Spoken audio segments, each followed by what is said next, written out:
Kobe meant a lot to me growing up. I had both jerseys, 8 and 24, growing up. Um, I feel like I studied his footwork game because I respected it. I think it's top 2 of all time. But, I mean, that's tough, man. I was on the way to the arena when I got the news. I just sent my prayers to his family. You just hate to see what happened to him and his daughter. You just hope the world will give the Bryant family all the support they need. Is it difficult coming out here to play today because of the news? At first, it was a little difficult. Couldn't focus at first. One of the greatest taken away from us too soon. But his impact will forever be a part of this game. He's a legend. Legends never die, so he will forever be remembered. He's obviously one of the hardest workers the game's ever seen, one of the greatest players the game's ever seen, and he's also a great father. I really don't know what to say, man. It was hard for me to play today. I'm just glad we got the win. Do you have a favorite moment or maybe an interaction you had with Kobe that kind of stands out with you? I didn't meet him until my rookie year, but just growing up, he's on the TV all the time. Everybody wants to be Kobe, shooting shots in the trash can, when you're a little kid in school yelling Kobe. So, his influence on everybody is, tremendous. Just knowing him personally, I know he'd have wanted me to come out here and try to ball and, still just be great. So, that's what I tried to do tonight. Can you describe the mood amongst your teammates? Everybody's sad, you know what I mean? Words can explain his impact he had on this floor. The emotional impact he had on everybody, you know what I mean? We're a team from LA, so we know LA's history with him. And, it's just sad. It seemed like both teams tonight, both the Clippers and the Magic, came out a little out of sorts, probably because of the news today. What was the key in getting you guys to recover and to win this game and end the road trip on a positive?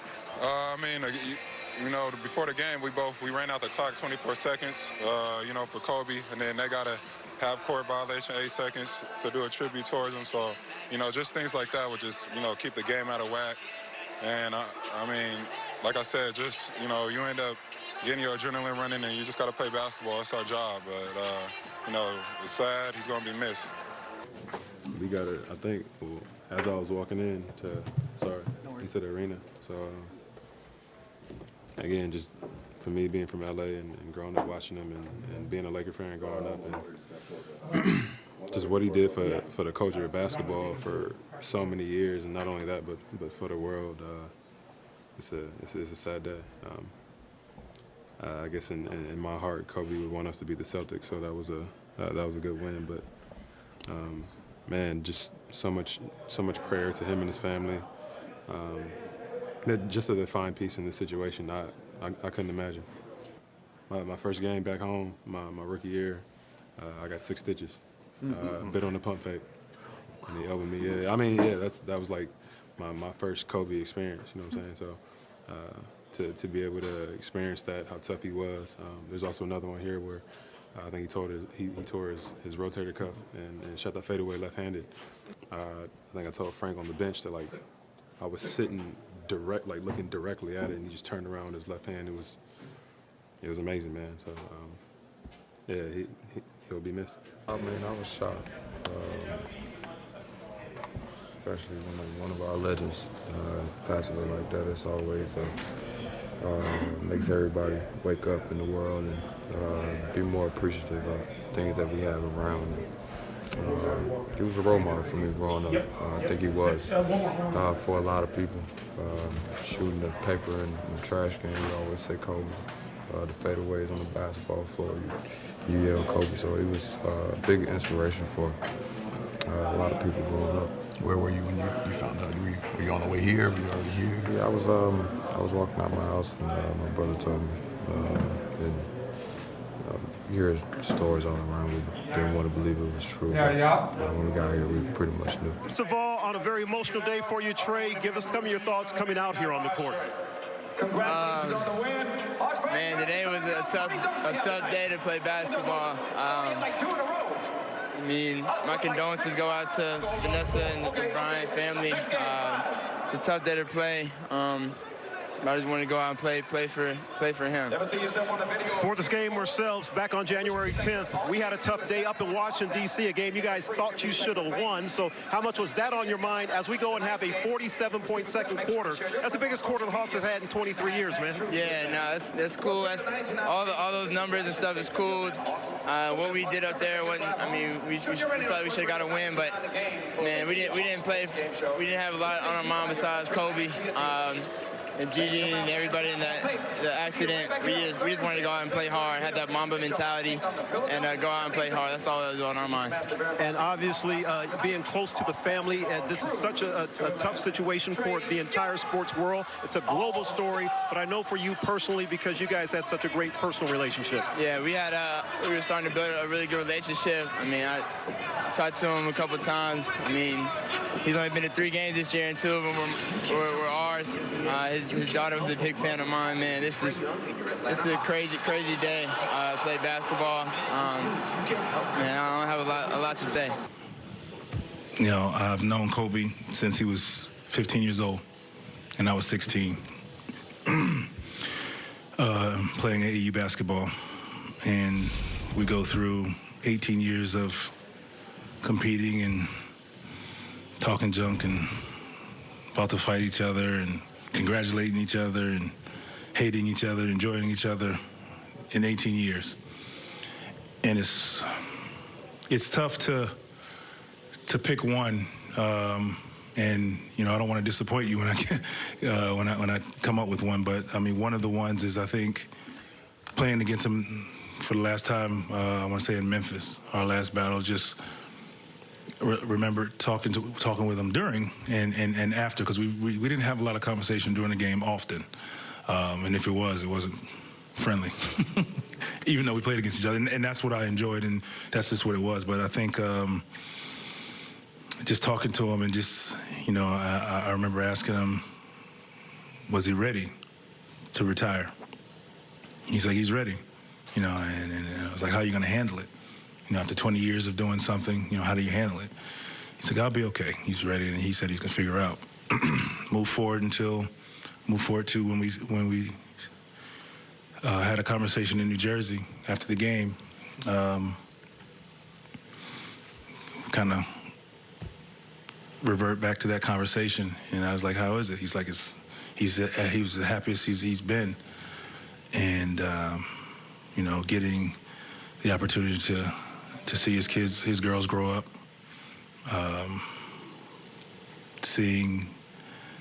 helping his daughter figure out the game and understanding how he understood it. And you can see that in her game at a young age. And the next thing we talked about was, he asked me if I was ready. And it was if I was ready to handle it. And you know, I was just, you know, I'm back and forth with it all the time. And he's like, you'll enjoy it. It's peaceful. And he said that's when he said he was at his happiest. And he said, we'll connect soon and we'll talk about it. You know what I'm saying? All the people from, you know, where I'm from. And, you know, for him to tell me that, you know, in his book, I'm an all-star and stuff like that. You know what I mean? Like that, I talked about the popularity contest before, and like, you know, you don't win things like that, you know, when you're me. So for him to say that, like, I didn't need to be selected, you know what I mean, anymore. Like, because I was an all-star, you feel me? Like, it's not just like my family, you know, it was the guy. Yeah, I mean, I didn't know that it was real. To be honest, I definitely had to look it up for myself. I was heartbroken for his family. I mean, being a father, you know, my stomach was hurting. It still is hurting. So I just, there's nothing that you can say to make it better, but certainly, you know, praying for him and his family, and I mean, it's just so tragic. So it's not.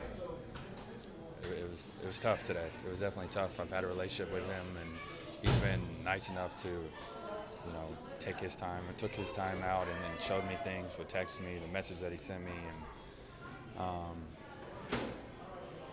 so I mean, it was tough. I mean, it's tough. You know, it's tough. You know, Kobe's a guy who's impacted, you know, so many lives and so many basketball players, you know, around the world. And you know, to hear the news, you know, about him and his daughter today it's tough, you know, for everyone. It's just sad, yeah. And today was tough, especially me personally. But I mean, we just had to find some way to get some type of energy. I mean, it just took the air out of everybody in the locker room. Everybody's energy just got down. We were just trying to keep each other up, to keep talking to each other, to prepare to come out here and try to get a win. We came out with some energy. We got some early dunks in the beginning, some big-time threes. Got some late in the game when we needed it the most, and came out with a win. I mean, it's tough. You know, Kobe was an icon. He was someone that, you know, growing up as a kid, you always like mirrored, and you always wanted to be like. You know, I got to compete against him a couple times, and you know, actually get to talk to him. And, you know, just be around. And the aura he gave off was just greatness. You know, it was tough to hear. It was tough to go out there and play. You know, just praying for his family, praying for the other family that was on there. And, you know, it's tough. Everything. You know, going out in Lower Merion and watching them games it was nothing like it. You know, Kobe was a different breed. It's only Mike and Kobe. You know. What's in your heart right now? You know, it's just sick. You know, it was just a heartbroken feeling. I had a lot of calls, just people checking in. You know, it was tough, man. Before the game, you know, I shed a tear for him. You know, probably when I go home, you know, when I'm by myself, just thinking about him and his family. You know, just it's the impact he had on the game, the impact he had on my life from a distance. It meant so much to me. When you think about him and the two things he combined best was his competitiveness and his ability to be a great teammate, how rare is that, and can people learn from that even though he's gone now? Yeah, it's difficult to even say that, you know, Kobe, you know, somebody said to me earlier, you know, Superman's not supposed to die, and to us he was Superman. Just how accessible he was.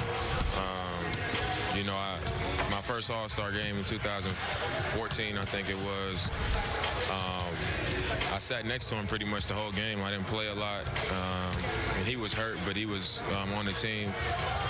And on the bench, he just was, you know, just dropping so much knowledge on me and just kind of comforting me. Like, when you get out there, just shoot. You know, be confident. You belong here. You could have been here last year. You know, just his words meant so much to me in that time. And after that game, he was just like, you know, keep in touch. And I was kind of nervous to even reach out to him or anything like that, but I did. And just how he always got back to me. He always had encouraging things to say and honest things to say. And you know, we just kind of developed a friendship from there. So it's just sad, you know, because I didn't take, you know, the friendship and my access to him for granted, but I just wish I would have taken more advantage of it and said more. Just because you don't expect things like this to happen. You know, you don't expect it to happen so fast. And, you know, it seemed like he was, you know, starting to do really, really well post-career. You know, so for it to just come to an end like that is, you know, it's really sad and really unfortunate, man. You know, I don't even know how we supposed to play this game tonight. You know, it's just one of those things that make you sick to your stomach. You know, it's disturbing, and it's bigger than just, you know, our heroes and people we looked up to dying. You know, it's deeper than that. You know, so it's painful, and it still seems like it's not real. So I don't even think everybody's, you know, true emotions have kicked in yet. You know, because it doesn't seem real. Everything, the conversations we had during games, I got to sit down and talk with him at the Espn a few years ago. I was there as well, and just his hunger for basketball, his knowledge for the game was unbelievable. So I would always pick his brain about work ethic and stuff. And one of the things, you know, that I'm most proud of is he gave a quote for Slam magazine when I was on the cover, and I didn't know he was going to do it, so I thought that was cool. But it's just a really sad time for the basketball community and the world outside of that, to have to, you know, mourn his loss. You know, a tragic loss that just kind of catches people off guard. I think is devastating, and something that I don't think we'll ever come back from. Was it in a way nice to just play basketball, just have some normalcy? Man, it sucks, man, because there's no time to mourn. And I mean, me personally, I'll be all right, but like his people that played with him, like his real close friends, you know, like Trevor played with him, Melo, like they're really good friends. Kyrie, that was like his main mentor. It's tough because we got games every other day. They'll never really truly be able to mourn and just kind of like step away. So it's sad to understand and know that, but we just got to try to support each other the best we can.